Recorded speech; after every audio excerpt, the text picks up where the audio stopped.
Hello, everybody. It is Joshua Barkley, host of Grow Your Credit Union, and I am with the CISO of Pure IT, Mr. Steve Koinm. Steve, I want to talk a little bit about some of the offerings that you have brewing up over there at Pure IT. First, I want to start with the vCISO offering.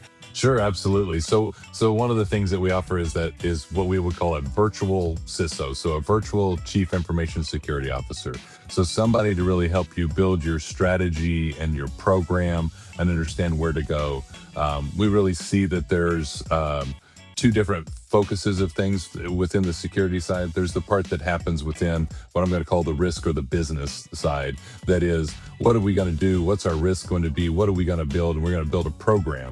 Then we tell those things over to security operations, which is often in technology, to be able to enable the things that we want to do. I liken it to how it is that we have a difference between the police and the legislature, right? The police don't make up the laws and then go and enforce them. And so we have this virtual CISO offering because we find most credit unions don't need a full-time person doing that, but they need somebody who's had a bigger world view that can see what's going in across the industry, that can see what's going on in various different places. So being able to have a group of people doing this, I've got a group of 5 people who are doing this right now, and we're doing it across 25 credit unions across all the different states.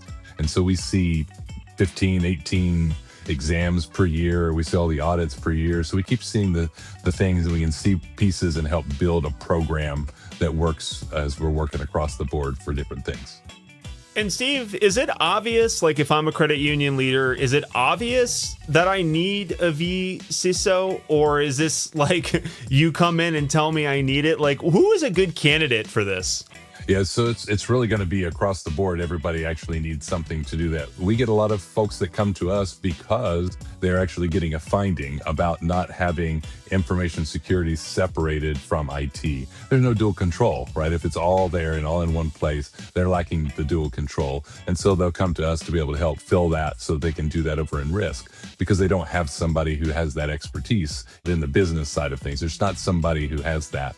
So it's one of those things where we'll see a lot of that, but I can go through and point to lots of things from a regulations perspective that actually help guide us to see that. We'll end up seeing findings or mentions of it from the examiners or from the auditors or whoever it is that's coming in and taking a look at their controls.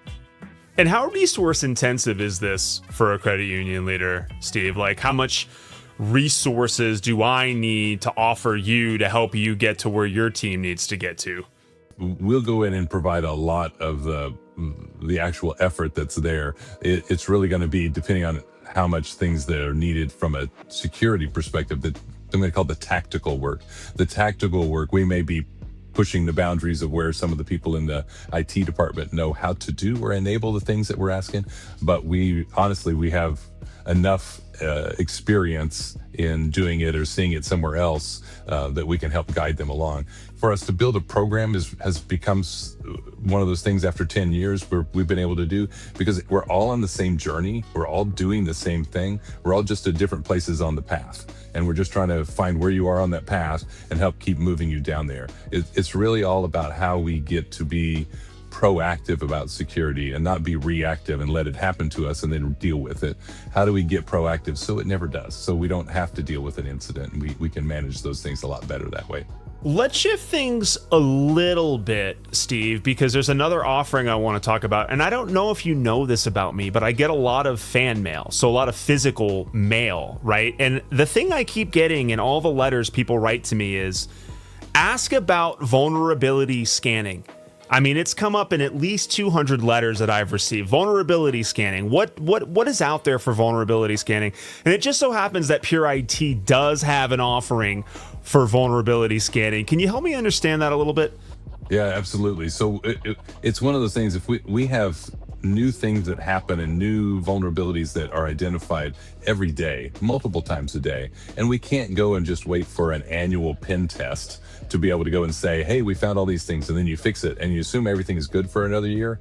It's not. We actually need to be scanning for potential things that happen, because there's a new update, there's a new patch, there's a new change that happens every day.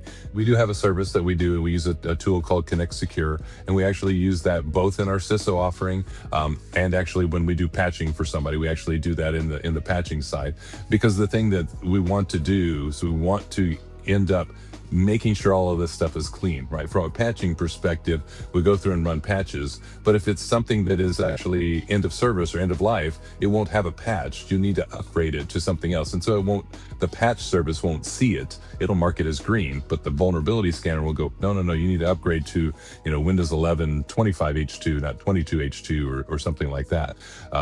Different pieces and different tools like that. From the CISO side, one of the things we're really trying to do, I want you to still go out and hire somebody that does an IT general controls audit, that does an external pen test, that does an internal pen test, and I want them to come back with a report that has 0 findings. We do that vulnerability scanning, and we manage all of the things that it sees every day, and that we just get to that point where we get all those things caught up and we get to where it's clean, and then when they do come in and do a pen test, they find nothing. And that's the goal, and we send the pen test over to the examiners. That's what we want to find out. So when you're doing the vulnerability scanning, it's kind of near real time then, Steve? Like basically you're assessing this in near real time. It is. So we're actually looking at it. We've actually got an agent that's on the machines that's going through and reporting internally from the machine as it's looking at what happens there. So when we make a change, it'll be reported in the next poll that happens as things are happening. And then we've actually got probes that go and look at the network, that look at the other components things where we don't have an agent.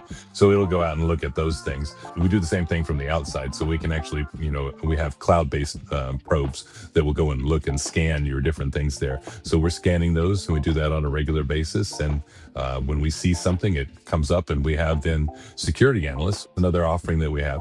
We actually have people who will dedicate an hour or 2 hours a day to your environment to come in, look through everything that's in your SIM or your SOC logs or the security tools, look through the vulnerability scanning tools, look through things, take the top 10 things or however many you can handle working on per day or per week, and make sure that those tickets are created for all of those things. Generate a checklist of that we did these things. So somebody's actually looking at the tools. They can't just put a bunch of tools in and go, everything's great now. Yeah, somebody has to look at them. And so we have that tactical service to be able to help from that perspective as well. Steve, thank you so much for talking about the vulnerability scanning stuff. And so people listening, enough with the letters. We don't need to talk about it anymore. You heard it from Steve. We answered the vulnerability scanning question. Thank you for coming on and sharing some information with the audience. If anybody wants to learn more about any of the offerings that were mentioned in this video, please head to pureitqso.com. We will see you next time. Take care. Bye-bye.